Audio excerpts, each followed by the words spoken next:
כל יום אנחנו באים לעזה, אנחנו באים ללבנון, אנחנו נבוא לאיראן, אנחנו נבוא לכל מקום. תהיו בחשבון כמה אנחנו הולכים להרוג מכם וכמה אנחנו הולכים לבצע בכם על כל אחד מ-1,300 האנשים שרצחתם.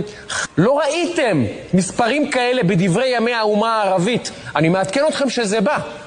למקרה שאתם מבולבלים, אני מעדכן אתכם שזה בא. מספרים שלא דמיינתם שאפשר בכלל להגיע אליהם. ואנחנו מוכנים להיכנס לבידוד בינלאומי, ומוכנים להריב עם ארצות הברית, ומוכנים להריב עם כל העולם ואחותו. כמה שנצטרך עד שכולכם, כולל כל התומכים שלכם, תעלו לפגוש את אללה, אנחנו נהרוג. שיהיה ברור, זה המצב בישראל, זה הסנטימנט. תחגגו ברשתות החברתיות, תעשו פרי פלסטיין, תעשו את כל המסכנות שלכם, ואנחנו נבוא